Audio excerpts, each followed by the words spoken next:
Hello and welcome to another episode of the FI Gunner YouTube channel. On this episode, I want to just go through the last week on the Football Index and the things that have happened and talk about a bit of the slow growth that we may have been experiencing on the platform. So, just going on to my report for the last week. If you watched my last episode, I briefly mentioned one of the players that I had actually loaded up quite a bit on, and that was Marcelo. So one of the positives in that aspect is he's gone up quite a bit. So I think he was about 52 or 53 pence, and now he's up to 60. And that was partly due to his performance in the El Clasico game, where he had a pretty good game. And he was pretty unlucky actually not to win top defender in the end. I think he just narrowly missed out to Carvajal, who got an assist in the last minute, if I believe that's correct. But regardless, his PB score was 108. I think it was above the 180 mark. It's not the first time in recent weeks that he's closed in on the 200 mark for a defender, and that's without the combination of a clean sheet and assist. It's always been an assist or just a clean sheet. So with that sort of player in mind, I still feel that he is good value, and I will be holding on to him for now. But moving down further into my port, there has been a bit of a drop-off in the other players, and particularly Italian players. I found there has been a drop, and is that a surprise to me? No, not really. I mean, you look at the world news. If you look, I tweeted something about this the other day actually. So if I want to scroll down to my Twitter, and where was the tweet? Not that tweet. Yeah. So it was this one. If you're complaining about the recent dips on Football Index, then you might want to get your head out your arse and look at the world markets. #perspective. So the reason I did tweet that was obviously what's been happening in the global industry worldwide. If you look at, this was obviously a few days ago. The three main US indexes ended the week down more than 10%. The FTSE dropped massively. There was drops everywhere in the market. So when Italian games are getting called off due to coronavirus, you kind of have to put things into perspective, really, that it's just one of them things. And hey, these players have dropped. Probably, I believe that they've dropped on that basis. So there's value in the market. If that's what people are after, then these players are definitely worth considering. Moving on to the next part, I found that my plan for the season ahead moving on is to start looking ahead now to the Euros. I mean, I don't want to get into the mind frame of will the Euros be called off, will it not? We're going to presume that it will. I have actually listed I've got a watch list now, which I'm not actually going to show on this episode. I will go into in future episodes.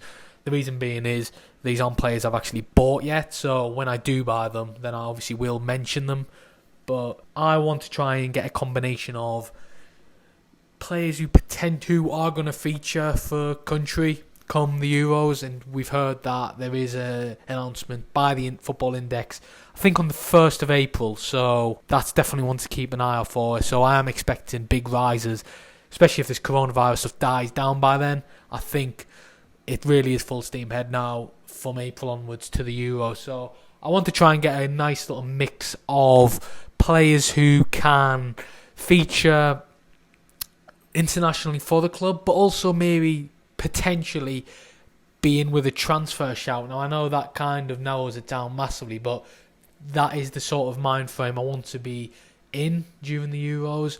Which sort of players are going to have good tournaments, who are going to be linked with bigger clubs on the back of. So that is sort of my strategy going into the few months ahead. So when I look at the groups, and I look at nations like Italy, Switzerland, Belgium, well, maybe not Belgium because all the players we would not know who they all are. I do feel there is great value in there in them players. So, and I mean, who knows? There's probably going to be more IPOs with these full squads being dropped soon. So that's one to keep an eye out for. So, yeah, it's been a pretty slow week on Football Index. I think that's fair to say, but this sort of thing happens, and we did recently get our Super Matchday bonus into our accounts. Mine was a pretty average 20 or so pounds, which, hey, you're always going to take free money, but I felt with that money that they were giving away through this promotion, they could have probably have done it a lot better. They could have at least had it more simplified, and they could have made it a better promotion out of it. But I think the people in charge of Football Index will learn from it, and they will come back with something better. So in terms of where I am at the moment, it is, I don't have much of a cash balance for players. I did tweet on my account. Where was the tweet? Yeah, so this was one of the questions I had, was my porter's obviously taken a bit of a battering last week, but my optimism is as high as ever. But the question is, do I wait for the 10% bonus or any potential bonus to come through in the next few weeks, or do I load up now and get in on them players while the fear is set in the market? Unless you hold Bruno Fernandes, of course.